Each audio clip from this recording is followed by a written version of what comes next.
Hello, everyone. Welcome to the Center for Spiritual Living, Victoria. It's a pleasure to have you here online today. My name is Carrie Hunter, and I'm the Senior Minister and the Spiritual Director of the CSL in Victoria. If you'd like to join us in person, we would love to meet you there. We're at 380 Cook Street in the Cook Street Village and in the Cook Street Village Activity Center. We meet on Sunday mornings at 10:30 for meditation, 11 o'clock for our celebration service. So it would be fun to be able to meet you in person and to chat with you. We're a friendly group of people and just love to visit with one another too. So today I'm continuing on my series with Joel Goldsmith's The Thunder of Silence. And actually winding up this series today. And my talk today is entitled, You Are the Light. Something that most of us don't really consider, don't think about much of the time, I don't think. We don't realize that we have the light within us, that we are capable of sharing that light, of spreading that light around, and of growing it, and just becoming beacons of light for all of those who need it. So I'm going to reference that a little bit today. But first of all, just wanted to talk a little bit about autumn, about this time of year. There's something about it for me, anyway, which is really special. I kind of want to go within at this time. I want to explore my ideas, what's happened for me in the last few months, throughout the summer, where I stand spiritually right now. How connected do I feel compared with other times in my life? And what's really, really important to me.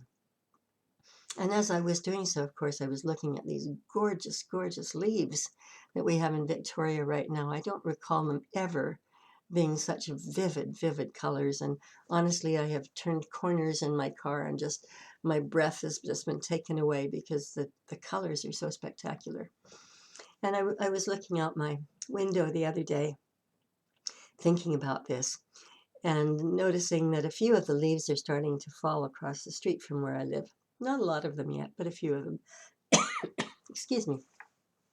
And it won't be long before those trees are absolutely bare.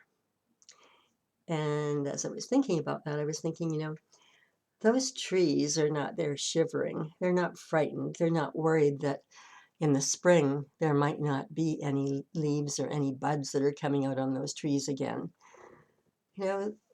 In nature, there is this just wonderful patience and this wonderful ritual, if you will, of the trees dropping their leaves, of that quiet time, that stillness without any leaves at all. And then the budding in spring and the leaves bursting forth and the beauty and wonder of all of that. And I was thinking about life, and isn't life like that, or can't it be like that? We tend to worry and fuss about so many things, and we're conscious of all of these external things around us that may be upsetting us, bothering us in one way or another, or it might be a person, could be just about anything, but something that is taking us away from feeling centered and grounded. And I was thinking, wouldn't it be wonderful to be like a tree? I mean, I don't want to be a tree, but wouldn't it be wonderful to be like a tree? Where whatever it is around us that is bothering us in any way is just shedding. The leaves are falling. The leaves of our unconsciousness. Um, the leaves of things that we worry about, fuss about, don't understand, dislike, whatever they might be. Wouldn't it be wonderful if they just kind of floated away in the breeze and we were left just completely grounded and patient and able to be in the stillness and in the silence? And that's what Joel Goldsmith calls being in grace, in that quiet, in that stillness. And I know a lot of my life I have really felt like I'm in grace, but there are times where I've felt out of grace. And if somebody has said, what's going on for you? I just say, I don't know, I just feel out of grace right now. And to me, that just spoke volumes. It was that I am not in a centered spiritual zone right now. And I don't like to be like that. Also, I'm not always in a state of grace. I'm one of the imperfect ones here on this planet who falls in and out of it, but prefer to be in it for the most part. And the thing is that we need to know that we have this beautiful spirit within, that we are all bits of God stuff. Not God isn't somewhere out there distant from us. God is everywhere around us, in everyone and in everything, but certainly in each of us. And we recognize it to the degree that we allow ourselves to. If we want to be awakened to this power and awaken to it so we can use it in our lives, consciously use it in our lives, then it means that we need to be working at it. And it doesn't have to be hard work.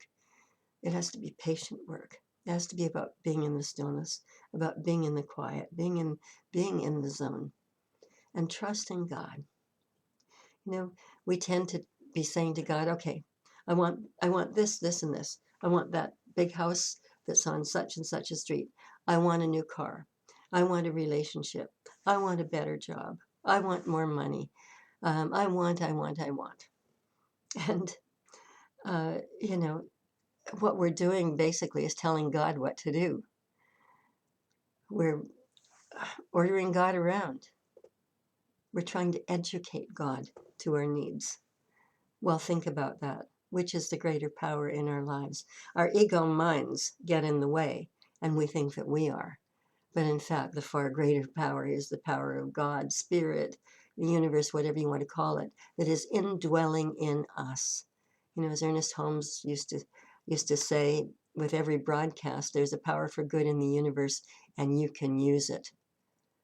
And we need to remember that. And we need to remember that that power is in every one of us in equal quantities. I don't have more of it than you do. You don't have more than I do. We all have equal amounts. The question is, are we going to acknowledge it, and are we going to use it? We have to stop pushing God around, with the I wants. We have to stop trying to educate God about our wants. Think about it. God is in everyone. God is in you. God is in me. God is in everyone around us. God knows us. God, Spirit, universe, source, whatever you want to call it, knows us, knows what it is that we need. There's a beautiful, beautiful song called I Don't Have to Know because God Knows. And when we can be in that state where we don't have to know because we know that God knows, we trust that God knows, our lives become so much more simple.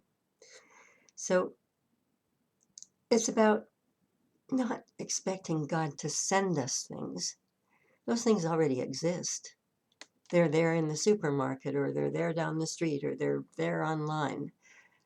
The thing is, we can order those things when we see them, but we don't ask God to send them to us. They already exist. And so it's a matter of our own consciousness whether or not we acquire those things, how important they are to us, or whether we just can sit in the stillness and allow God to take care of our needs. Waking up every morning knowing, absolutely knowing, that we are taken care of. That's the biggie for most of us. And, as I'm fond of saying, I get it, I lose it, I get it, I lose it. But I really want to get it most of the time, all of the time. And that means, there's some practice involved. When we just allow ourselves to release the stress and the troubled thoughts and so on, just release them like the leaves falling from the trees, we are more easily in touch with God. And there becomes a lot less stress in our lives. I was talking to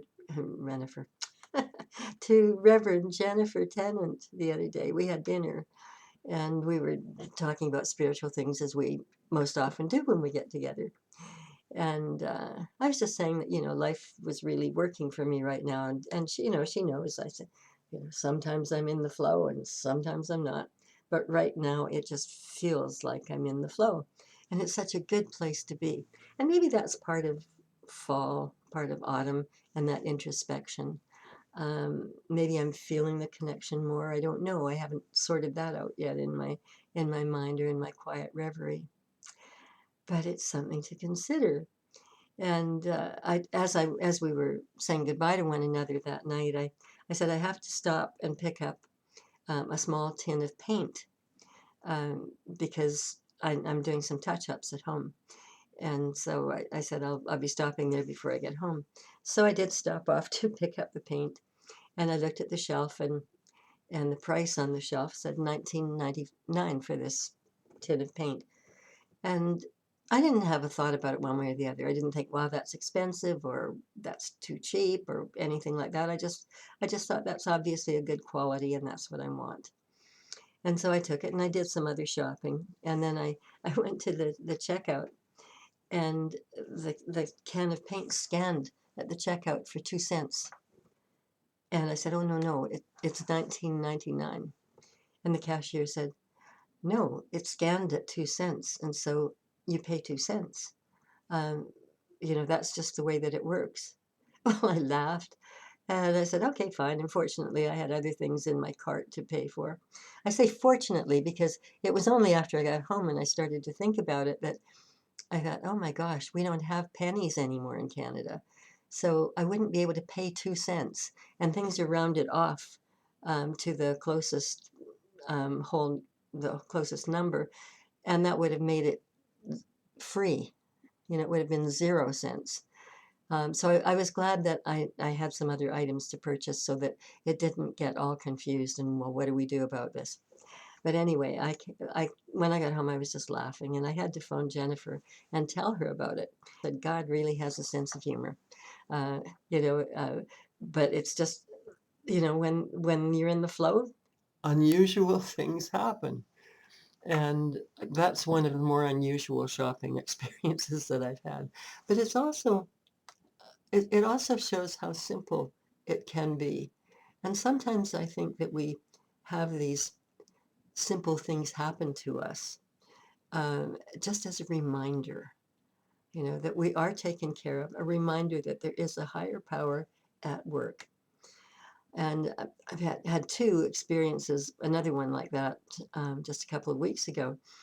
My daughter, who lives in Toronto, called to say that she had found flights to Alberta for $300 a person return. And so she and her two daughters were going to go to Banff for Christmas to share Christmas with my daughter and her family in Banff, which meant that a lot of the family would be together, and it was just going to be wonderful. And I was so happy for her. I wasn't sitting there thinking, oh, woe is me, I can't go to Banff this Christmas. I don't know what I'm going to be doing. I'm going to be all alone, or have to make it. My mind didn't go there at all. I was just thrilled for her because I knew how much it meant to her and the girls to be able to go there and to spend that time over the holidays. Anyway, fast forward a couple of days, and I had a call from a dear friend in Indianapolis who said to me that he'd been thinking about Christmas. And he said, what I'd like to do as a Christmas gift to you is to pay for an air ticket to Toronto or to Banff, whichever is your preference, so that you can be with one of your daughters at Christmas. Well, I was just grinning from ear to ear, and I must confess I choked up a little bit at that point too. And again, it was, because because I wasn't in distress about not being able to be there, the ticket manifested for me. That's the way God works for us. Oh, this would be good for you to be with your family at Christmas. Let's see how we can get a ticket to you. Who would want to do that for you? And my dear friend John is always doing sweet things like that for me. But again, it's been this time of just feeling in the flow, and I could go on. There are other examples of it, but it's not all about my examples today. It's about talking about really being in that place where we're conscious of the light, where we're conscious of the holy presence within. We're conscious of God within. We're conscious of how it works. We're conscious of the connection that we need to be with it. And so what we need to do is just to allow ourselves to just release, to release those things. And I know it's easier said than done, but it's important, and it takes some practice. I mean, I have a spiritual practice, and I don't miss it every morning. I do my spiritual practice first thing. I pray and I meditate. And I never even know how much time it takes because I'm not thinking about the time. I'm just thinking about the practice. And it always surprises me when I find out, oh, there's an hour and a half. And now it's time to, to get on with my day. But it's really important to me. And even though I do it every day, it doesn't mean that I'm always in consciousness, that I'm always feeling the presence within. Sometimes I'm not, but I do it anyway.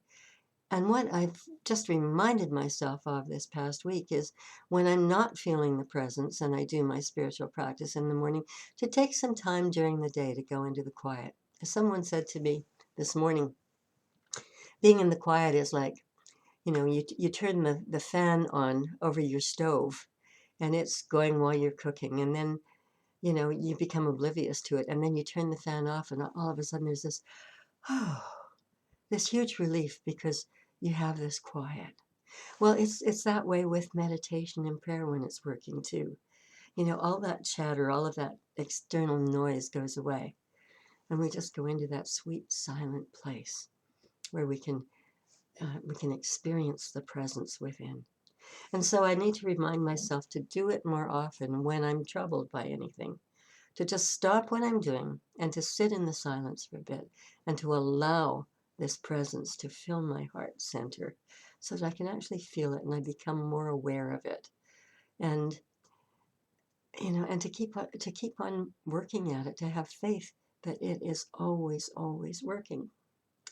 And I had been doing some research on Denzel Washington recently, and Reverend Jennifer and I had shared the same story to the congregation without my realizing it because I had been away one Sunday when she spoke. And I was telling her I had discovered this wonderful story about Denzel Washington, that he was giving a commencement speech at Brown University in the United States. And he said to the students, I have made hundreds of millions of dollars in my day, hundreds of millions of dollars. But it's not how much you have, it's what you do with what you have. And he said, I've never seen a hearse pulling a U-Haul. Well, I laughed and laughed when I read that because visually that's such a funny sight. And I was telling Jennifer, and she said, oh, I mentioned that last Sunday. And I keep saying there's only one mind, and we were both using it at the same time. But anyway, I was doing some more research on Denzel Washington. And he said God has become the most important thing in his life, the absolute most important thing. And he said that what he does at night when he goes to bed is he takes his slippers off and then he gives them a shove under the bed. And in the morning, when he gets up, he has to get down on his knees to reach the slippers to put them on. And he said when he's on his knees, he is reminded that it's time to pray. It's time to talk to God. And again, I laughed at that because it's such a natural, honest, authentic thing to say and do. No fancy words there, just these wonderful images. And he has given away so much money and he does so much good. I saw a video clip of him the other day where he intervened between a couple of police officers and a homeless man in LA. And he stood in between them while they settled whatever was going on for them. And the homeless man didn't have a mask, and Denzel had an extra mask and gave it to him to wear. How many of us would stop a car and get out and go and stand between a homeless person and a couple of police officers? How many of us would have the courage to do that, first of all? And how many of us would think we could really make a difference? Well, we might surprise ourselves if we give it a try. And I just, thought that it was a wonderful, wonderful story. It was something that I felt blessed to watch, and I don't know who captured it on video. Maybe it was a video cam on his car. I don't know. But practice is what we have to do. And Joel Goldsmith quotes from Matthew scripture that I'm sure you've all heard before, and that's, ye are the light of the world. I'm sure that you would remember this. Ye are the light of the world. A city on a mountaintop or on a hillside cannot be hidden. Light a candle and don't put it under a bushel. Light a candle and let it light the rooms of the house so that all those in it see the light and are aware of the light. That is so profound because, of course, he's not talking about a city on a hill. He's not talking about lighting candles and not putting them under bushels. He's talking about putting them on a candlestick and holding them high so that the light is dispersed everywhere. He's really talking about, and what it was meant in Matthew, um, is that we have that inner light and that we need to be shining that light out to the world. We don't hide it under a bushel. We don't pretend it isn't there. We go forward boldly, letting it shine and knowing that we are completely protected, as Denzel would know with what he did. We're completely protected because of that light, the light of God within, that is in us, that is above us, below us, beside us, behind us, in front of us. It is everywhere. And when we're connected, there's nothing to fear. Not ever. Not ever. So we tend to shine in proportion to our spiritual alignment. And many of us might think, oh, it takes years and years and years and years. Maybe some of us started this practice, started in this teaching 30 years ago, 20 years ago, 10 years ago. And we wonder if it's ever going to happen to us. Or maybe we take the time at any time of the year to sit and to look back and to remember who we were back then and what our lives were like and how they compare with how they compare to us now in this day. And we notice that there's a difference, and we don't know when that difference happened. We don't know when the transformation took place. We just know that we're not the same as we were. Or maybe we've been in this teaching for a while and we've been practicing, we've been praying, we've been meditating, and we don't think we're getting anywhere. Well, I read a wonderful story a few years ago about a kind of bamboo that is a small plant. That has not been my experience. To me, bamboo plants have been big, and I could hardly keep on top of them when I lived in Vancouver. I was forever cutting them down in my garden. But anyway, this particular kind of bamboo is a very small plant. And for 10 years, there's no visible growth. However, what's happening is that little plant is sending out roots everywhere in the ground. We can't see them. They're just spreading in every direction, giving it huge stability. And after 10 years, if you had one in your yard, you would wake up one morning and it would be 12 feet high. And isn't that amazing? Overnight, it's that high because it has spread its roots so far. So I look at that as a metaphor for life and spirituality as well. We may spend years spreading out our roots, growing our roots, getting really grounded in spirit. And we may not think that we're making any progress at all. And then all of a sudden one day something shifts and things that we would call miracles start to happen in our lives. Unusual things start to happen, like a can of paint being 2 cents. And it doesn't mean that every day those things are happening, but it means that we're in the zone. We've been working at it. We know how to get there. And it's so important to know that it's possible. I was never more connected than when I was a student, when I was becoming a minister, because I was studying every day. And I carried my textbook with me everywhere I went. Whenever I had a few minutes, I would sit and read. And I had amazing visions during that time. And then I became a minister and all of a sudden got busy with business as well. And so I need to be more mindful now. I have to consciously ground myself. I need to consciously connect with spirit so that I feel the presence within, so that I don't allow myself to get so busy that I don't know that it's there. I don't lose my awareness. What we need to remember is that we are all God's instruments. God works through us. I am not the power. You are not the power. We are not the power. God is the power that works through us and allows us better lives. And when we allow God to do the work in our lives, everything starts to blossom forth, and it does so with ease, and we do get into a state of grace. Now, what we're called upon to do is to shine that light wherever we go. So that means with friends, that means with family. If we're going to a family dinner, a big family dinner, Christmas, Thanksgiving, Easter, whatever, to shine our light. It does not mean to preach. We're not there to preach to them. We're simply an example of love and grace and light, not anything else. Doesn't matter if their thinking process is completely different from ours. We can't change them. And there's no point in trying. The only person we can ever change is ourselves. And so we need to realize that, and we need to joyfully bless them all. And to stay the beacons of light, and perhaps as beacons of light, the light that is God within us, it will connect with the God in them. And perhaps they'll transform. Or they may not. They may be in a different place, wanting a different kind of spirituality, believing in something different from what we believe.